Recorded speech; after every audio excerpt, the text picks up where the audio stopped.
सामाजिक लड़ाई बहुत बड़ी लंबी, और 100 से भी ज़्यादा किताबों इन्होंने लिखी। अपनी मुखर लेखनी से इन्होंने बहुत से लेख लिखे, बहुत सी किताबें लिखी, जिसमें हमारा सामाजिक बहुत बड़ा एक अच्छा ग्रंथ है, जिसको बाबा साहब को भी इन्होंने भेंट किया। तो आज वो 14 देश की 14 भाषाओं में उनका जो ट्रांसलेशन हो चुका है। शिष्टाचार की बात करें और बहुत ही मेरे जीवन के अर्बन अनुभव, बहुत सी किताबों उन्होंने 100 से भी ज़्यादा किताबें इन्होंने लिखी हैं। और 1922 में इन्होंने जात पात तोड़क मंडल बनाया था, जिसके प्लेटफॉर्म से 1936 में बाबा साहब, भारत रत्न बाबा साहब भीमराव अम्बेडकर को इन्होंने अध्यक्षीय भाषण के लिए वार्षिक अधिवेशन में इनको बुलाया था। लेकिन जब उन्होंने रिटर्न भाषण वहाँ पर भेजा तो उन्होंने इनकार कर दिया था कि ये इससे हमें मंजूर नहीं है, क्योंकि उन्हें सामाजिक व्यवस्था के खिलाफ उन्होंने लिखा था। तो वो जो किताब, आज खुशी की बात है, वो एक किताब के रूप में प्रिंट हुई थी उनके बाद। वह एनिहिलेशन ऑफ कास्ट, जात पात का विनाश, वो किताब इसके लिखी गई है। आज वो किताब हमारे पास है। तो इस तरह की उन्होंने जो कि लंबी लड़ाई लड़ी। वो कहते थे कि मैं अपने से ना तो किसी को ऊंचा मानता हूँ, ना ही अपने से किसी को नीचा मानता हूँ। सभी को बराबरी का हक है, और जो देश, जो बरादरी, जो समाज सभी को बराबर का हक देगा, वही तरक्की करेगा, वो दुनिया में वही तरक्की करेगा।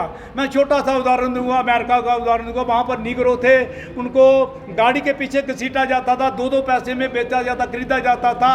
लेकिन आज वो मेन स्ट्रीम में है, वो उनका एक अंग है, क्योंकि उनके सामाजिक अधिकार मिले, पूरा उनको अधिकार मिला और पूरा उनको हिस्सा मिला। आज वो 13% वो मीडिया में भी हैं, और बाकी जो उनका हिस्सा है वो भी उनको पूरा मिलता है।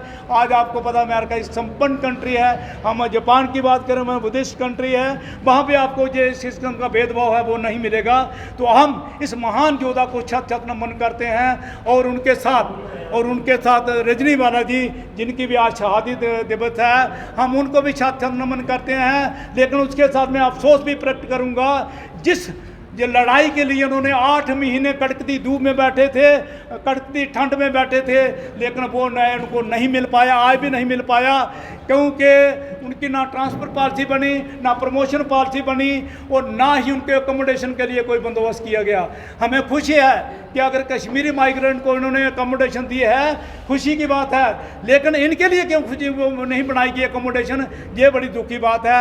ना ही इनकी ट्रांसफ़र पॉलिसी, मेरी आने वाले अजीत साहब से मेरी अपील रही, इनकी ट्रांसफ़र पॉलिसी बननी चाहिए, प्रमोशन पॉलिसी बननी चाहिए, इनके अकोमोडेशन का बंदोबस्त होनी चाहिए, और इस परिवार को न्याय मिलना चाहिए। ये आज के दिन हमारी मांग है। हम उन तमाम परिवारों के साथ हैं, जिन परिवारों के जो उनके पिछड़े हैं, 22 लोग जो वास्तु दुर्घटना में मर गए हैं, हम उनके दुख की घड़ी में उनके साथ खड़े हैं। और आज एक बार मैं पुनः उस महान योद्धा को, जिसने एक लंबी लड़ाई लड़ी, अपनी मुखर लेखनी से 100 से भी ज़्यादा किताबें लिखी, आज उनको छत नमन करते हैं उस महान योद्धा को। जय भीम, जय भारत।